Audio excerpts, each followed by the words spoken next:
The fluorescent lights in the police station made everything look harsh and cold. I sat there with my hands folded in my lap, trying to stop them from shaking while my ex-husband Derek paced back and forth like he owned the place. His mother Constance sat across from me, her lips pressed into that familiar thin line of disapproval she'd perfected over the years. Officer Halstead was typing something on his computer, occasionally glancing up at me like I was some kind of criminal. "She's lying about everything," Derek said for the third time, his voice carrying that fake concern he'd mastered during our divorce proceedings.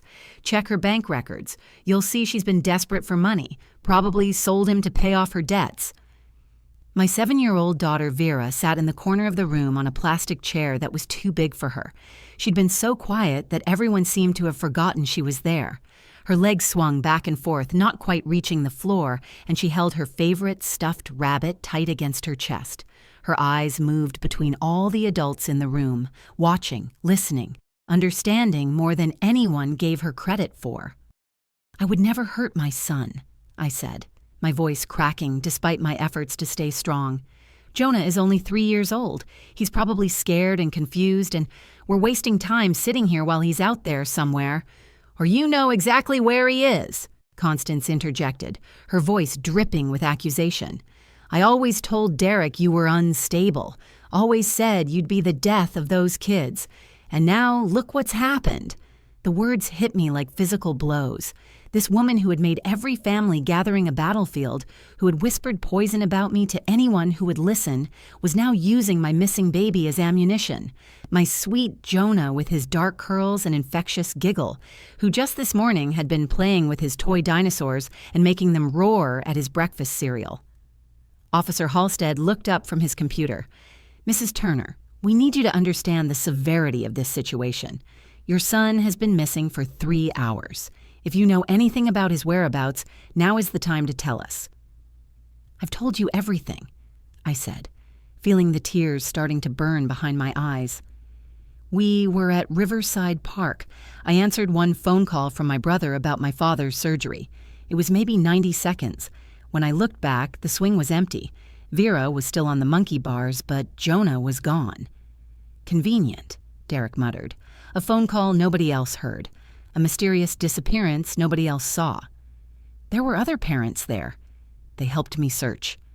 Parents you probably paid off," Constance added, "or friends you convinced to lie for you." The accusation was so absurd I almost laughed, but the situation was too serious. These people who were supposed to care about Jonah were more interested in destroying me than finding him. Every second we sat here was another second my baby was out there, possibly hurt, definitely frightened. "Mr. Turner," Officer Halstead addressed Derek, "you filed an emergency custody petition yesterday claiming your ex-wife threatened to disappear with the children. Can you elaborate on that?" Derek's eyes lit up with satisfaction. "She's been unstable since the divorce, lost her job, behind on rent, desperate. She told me she'd rather see the kids gone than let me have them."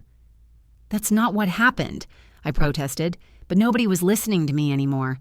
They'd already decided I was guilty of something horrible. The single mother who couldn't keep her life together. The bitter ex-wife who'd rather harm her own children than lose a custody battle. Vera shifted in her chair, and for the first time since we'd arrived at the station, she spoke. Her voice was small but clear, cutting through the adult chaos like a bell. "That's not true." Everyone turned to look at her.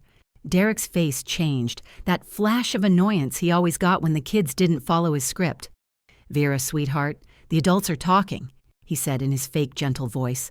But Vera stood up, still clutching her rabbit, and looked directly at Officer Halstead. "My daddy is lying, and I know where Jonah is." The room went completely silent. Derek's face drained of color. Constance's mouth fell open. I felt my heart stop. Vera took a deep breath, squared her small shoulders, and said the words that changed everything. "Officer, should I show you where Daddy really hid my little brother?" That Saturday morning had started with such promise. I remember standing at the kitchen window, watching the sun paint gold streaks across our small backyard while coffee brewed behind me. It was one of those perfect September mornings in Connecticut where the air felt crisp, but not cold, and the leaves were just beginning to turn. Jonah was already awake, sitting on the living room floor in his dinosaur pajamas, making his toy trucks crash into each other with explosive sound effects only a 3-year-old could create. Boom! Crash! The red truck wins! He announced to no one in particular, his dark curls bouncing as he acted out the collision. Vera sat at the kitchen table, her second-grade reading workbook open in front of her. She was 7, going on 17, always so serious about her homework, even on weekends. Her pencil moved carefully across the page as she sounded out words under her breath. "Mom, what does courageous mean?"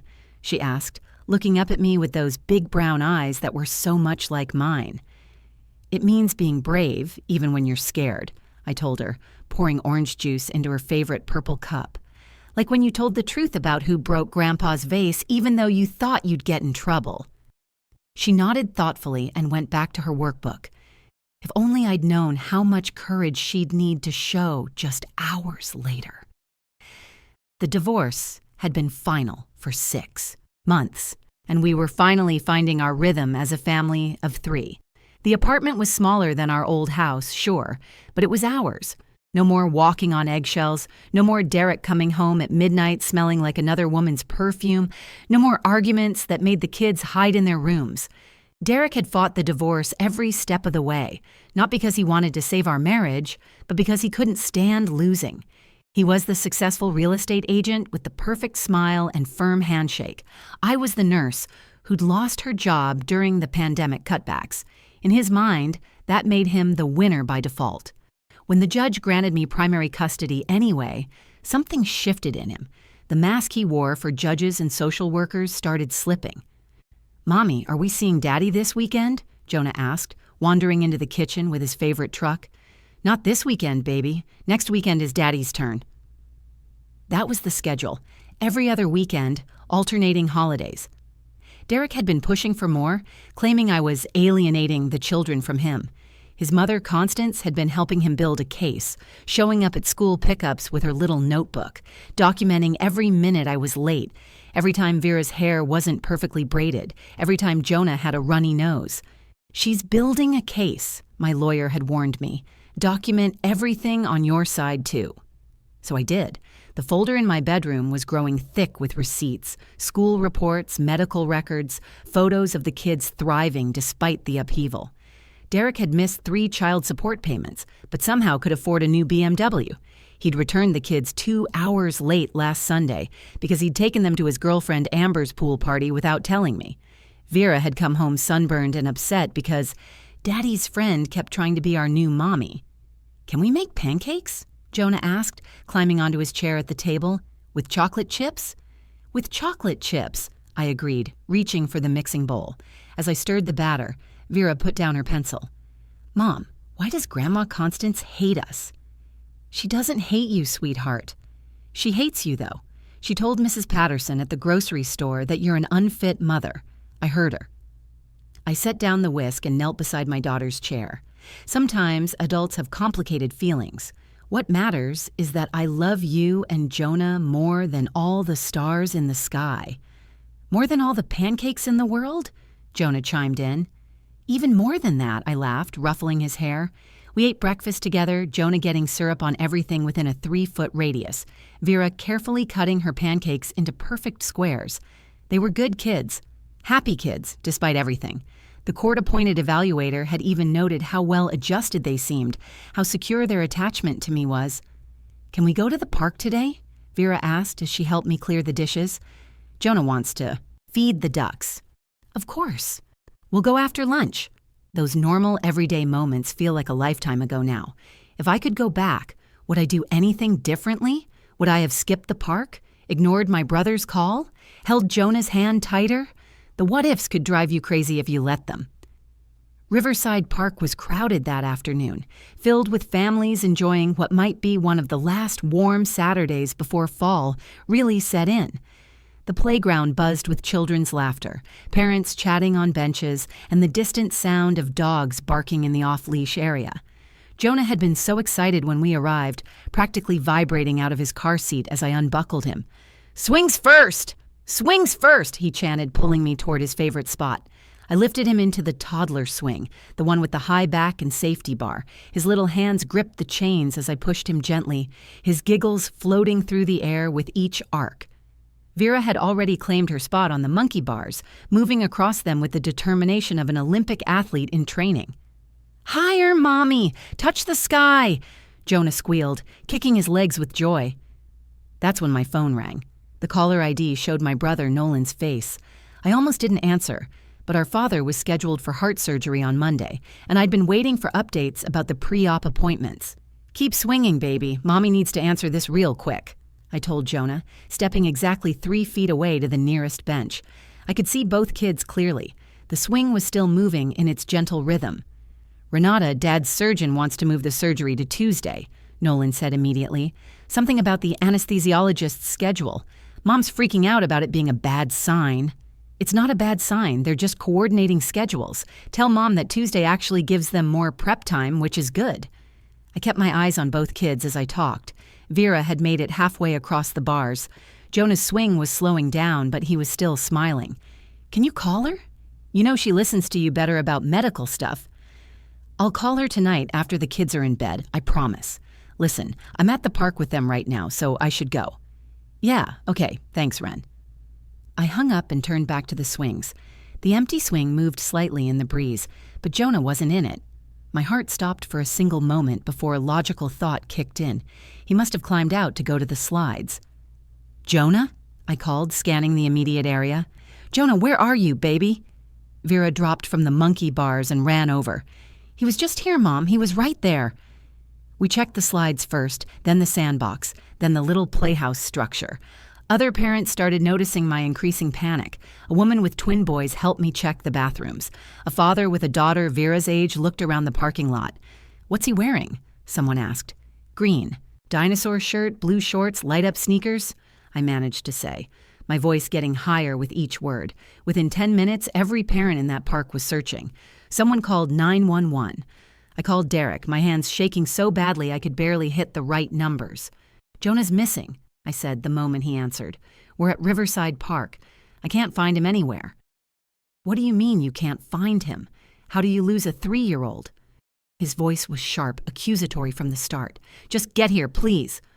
The police arrived in 12 minutes. It felt like 12 hours. Officer Halstead, a tall man with kind eyes that turned suspicious the moment Derek arrived and started talking. Derek had brought Constance with him, because of course he had. She emerged from his BMW like a vulture sensing carrion, her sharp face already set in an expression of grim satisfaction. "I knew something like this would happen," she announced to anyone within earshot. "I've been documenting her negligence for months. The children are never properly supervised." "I was 3 feet away," I protested, but Derek was already pulling Officer Halstead aside. "She's been unstable since the divorce," Derek said, loud enough for everyone to hear. "Lost her job, can't pay her bills. I filed for emergency custody yesterday because I was concerned about exactly this kind of thing happening." "You filed for custody yesterday?" I spun around to face him. "You never told me that."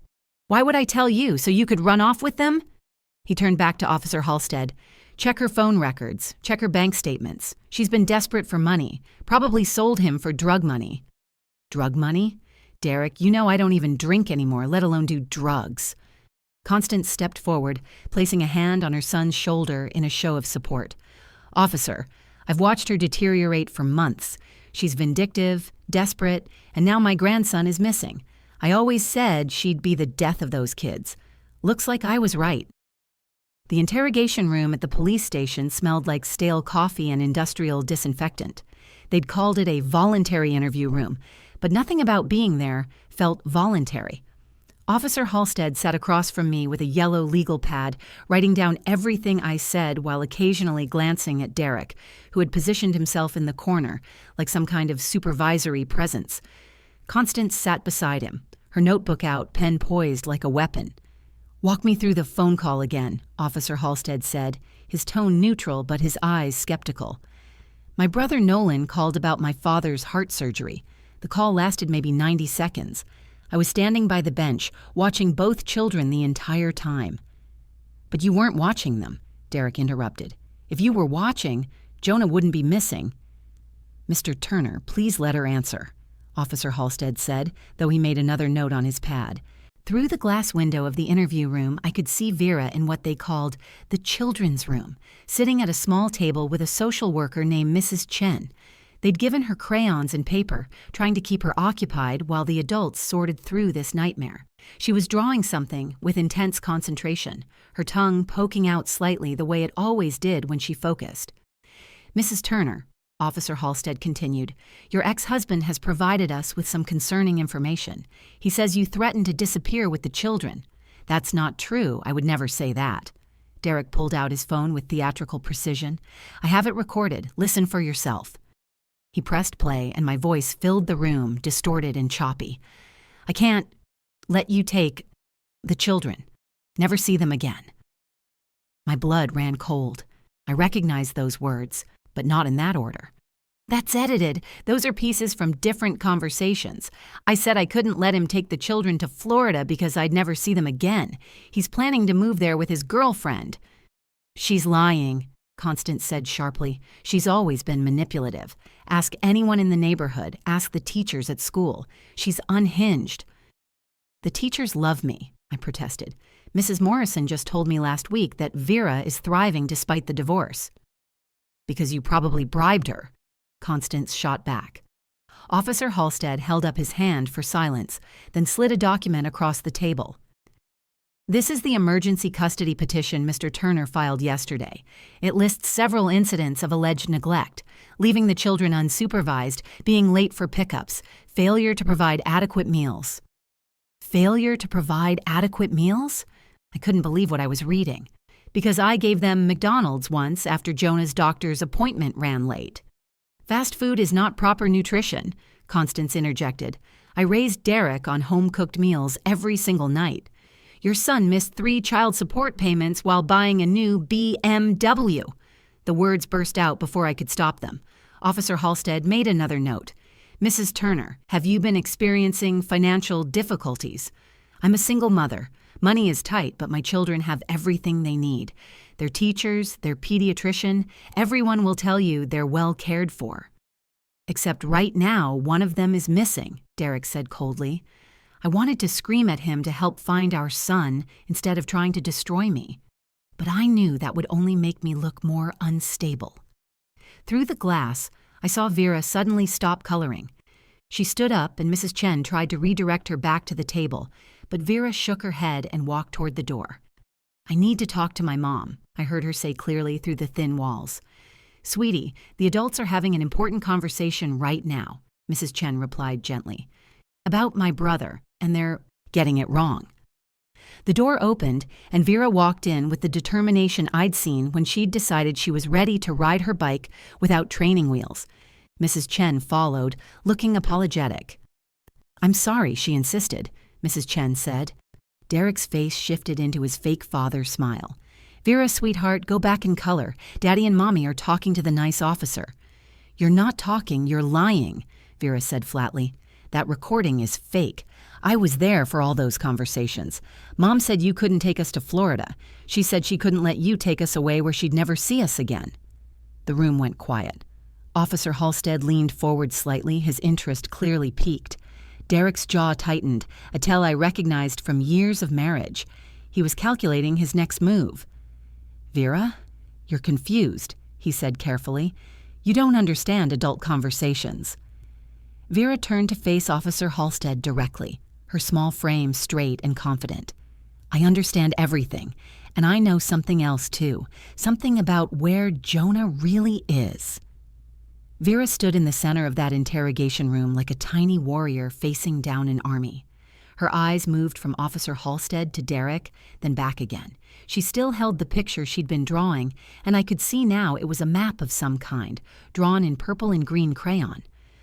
"What do you know about your brother, Vera?" Officer Halstead asked gently, pulling out a chair for her. She didn't sit. Instead, she placed her drawing on the table and pointed to it. "Yesterday, when Daddy picked us up for his visit, he told Jonah they were going to play a special game, a hiding game, for today." Derek shot to his feet. "She's making things up. Kids have wild imaginations when they're stressed." "Let her speak," Officer Halstead said firmly. Vera continued, her voice steady and clear. Daddy said it was like a treasure hunt. He told Jonah that when we went to the park today, he should wait until Mommy wasn't looking, then run to the parking lot where Uncle Mason would be waiting in his truck. Uncle Mason would take him to the cabin by the lake for a special surprise. That's absurd, Constance sputtered. A 3-year-old couldn't remember such complicated instructions. Daddy made him practice, Vera said simply. 3 times in the backyard. He gave Jonah a candy bar each time he did it right. Run to the fence, pretend it's Uncle Mason's truck, get in fast. Jonah was really good at it. My heart was pounding so hard I thought it might burst. Mason's cabin? The one where you took them fishing last month? Derek's face had gone from red to white. She's confused. Maybe she had a dream. It's not a dream, Vera insisted. She turned to Officer Halstead. Jonah is at the cabin with Miss Amber, Daddy's girlfriend. She was supposed to watch him until Monday, then Daddy would find him and be the hero. He explained it all to Grandma Constance on the phone. I was sitting on the stairs listening. You little liar! Constance stood up, her notebook falling to the floor. How dare you make up such stories? But Vera wasn't finished. Grandma said once everyone thought Mommy lost Jonah or hurt him, the judge would give Daddy both of us. She said the police would believe Daddy because he has a job and owns a house, and Mommy is just a poor single mother. Those were her exact words. Officer Halstead was already reaching for his phone. What's the address of this cabin? I don't know the address, I said desperately. Derek never told me exactly where it was. 1847 Lakeshore Road, Vera recited. I remembered it because 1847 is the year they founded our town. We learned that in social studies. Officer Halstead spoke rapidly into his phone, dispatching units to the location. Derek grabbed his phone, frantically typing something, but Officer Halstead took it from his hand. I'll need to hold on to this for now, he said calmly. You can't just believe a 7-year-old's fantasy. Derek's controlled facade was cracking. She's been coached. Renata probably told her to say all this. I didn't know anything about this, I said, my voice shaking. Vera, how long have you known? Since yesterday, but I thought maybe Daddy would change his mind. I thought maybe he'd realize it was mean. She looked at Derek with disappointment that broke my heart. But at the park when Jonah disappeared and you started blaming Mommy, I knew you weren't going to stop. 20 agonizing minutes passed. Officer Halstead's phone finally rang. He listened, his expression shifting from skeptical to shocked to grim satisfaction. They found him, he announced. 3-year-old boy matching Jonah's description at the cabin. There's a woman there, Amber Fitzgerald, who says Derek Turner asked her to babysit for the weekend. She had no idea the child was reported missing. I collapsed back in my chair, tears streaming down my face. He's okay. Jonah's okay. He's fine. Officers say he's eating ice cream and watching cartoons. They're bringing him back now. Derek stood up, trying one last desperate play. This is a misunderstanding. I was just trying to give Renata a break. She's been so stressed. I thought if she had some time alone this weekend, she'd feel better. Then why didn't you tell anyone? Officer Halstead asked. Why let everyone search? Why accuse her of selling him for drug money? I was in shock. I panicked. Vera picked up Constance's fallen notebook from the floor and handed it to Officer Halstead. Page 47. She wrote down the whole plan yesterday. She even wrote about what to tell the police to make them think Mommy was a bad person. Constance lunged for the notebook, but Officer Halstead was faster. He flipped through it, his eyebrows rising with each page. Mr. Turner, Mrs. Turner Sr., you're both under arrest for filing a false report, custodial interference, and conspiracy to commit fraud. This is insane, Derek shouted as they handcuffed him. I want my lawyer. That notebook proves nothing. Amber will tell you I just asked her to babysit. But the notebook told a different story, and everyone in that room knew it. The moment they brought Jonah through those police station doors, the rest of the world disappeared. His face was sticky with chocolate ice cream, his dinosaur shirt stained with what looked like juice. But he was smiling, and completely unaware of the chaos he'd been at the center of. He saw me and broke free from the officer's hand, running straight into my arms. Mommy, I went on adventure. Miss Amber has 5 cats and she let me name them all Dinosaur. I held him so tight he squeaked, breathing in his little boy smell of graham crackers and apple juice. Over his head, I watched as they led Derek and Constance to separate police cars. Derek kept shouting about lawyers and misunderstandings. But Constance had gone silent, her face a mask of disbelief that her perfect plan had been unraveled by a 7-year-old. Vera stood beside us, and I pulled her into our hug. "You saved your brother," I whispered into her hair. "You saved us all." "I just told the truth," she said simply, but I could feel her trembling now that the adrenaline was wearing off.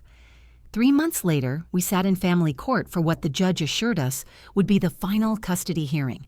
Derek's lawyer had tried every angle, claiming entrapment, coercion, temporary insanity brought on by divorce stress.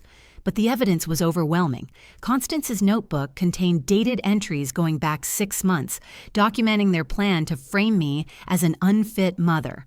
Text messages between Derek and Mason showed the cabin plot being organized weeks in advance. Amber Fitzgerald testified that Derek had told her I'd agreed to let him have an extra weekend with the kids.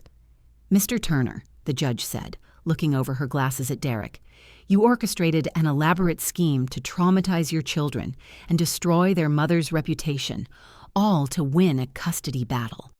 Your 7-year-old daughter showed more integrity in that police station than you've shown throughout these entire proceedings. She awarded me full custody with supervised visitation for Derek, 2 hours every other Sunday in a court-approved facility. The criminal charges were still pending, but his lawyer had warned him to expect probation at minimum, possible jail time at worst." Outside the courthouse, Derek's sister Melanie approached me. We'd always gotten along before the divorce, but she'd stayed silent during the battle, not wanting to choose sides. "I'm sorry," she said quietly. "I knew my mother was vindictive, but I never imagined they'd go this far. If you need anything, if the kids need anything, please call me." I appreciated her apology, but trust would take time to rebuild. That's what our family therapist kept reminding us. Healing isn't linear. Some days Jonah would ask why Daddy couldn't come to his preschool play. Some nights Vera would wake up crying, afraid someone would take her brother again. But we were healing. Slowly, carefully, together. 6 months after that terrible day at the park, I got a new job at a pediatric clinic. Better hours and better pay than my hospital position. We moved to a duplex with a real backyard where Jonah could play with his dinosaurs and Vera could practice gymnastics on the grass. The neighbors were a retired couple who'd already adopted my kids as honorary grandchildren, filling the void left by Constance's toxic presence. "Mom," Vera said one evening as I tucked her into bed, "do you think Daddy ever really loved us?" It was the hardest question she'd asked yet. "I think he loves you the only way he knows how, but sometimes people get so focused on winning that they forget what they're fighting for. Your dad forgot that being a parent isn't about winning. It's about loving your children more than your own pride." "I feel sorry for him," she said quietly. "He lost us trying to keep us." The wisdom of this 8-year-old never stopped amazing me. She was right. Derek had been so determined to win, to control, to possess, that he'd destroyed any chance of a real relationship with his children. Jonah barely remembered him now, and Vera had told the supervised visitation coordinator she didn't want to see him until she was older. Last week, we went back to Riverside Park for the first time. I pushed Jonah on the same swing, watching Vera master a new trick on the monkey bars. My phone rang, and for a moment, my chest tightened.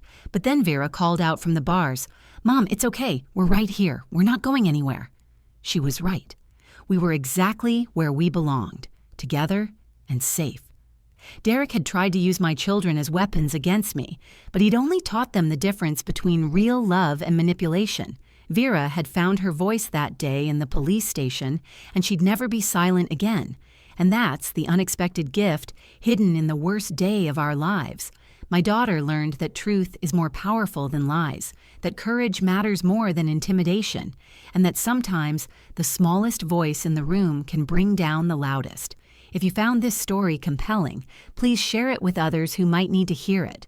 Leave a comment about your own experiences with finding courage in difficult situations. And don't forget to subscribe to the channel for more powerful, true stories of resilience and triumph.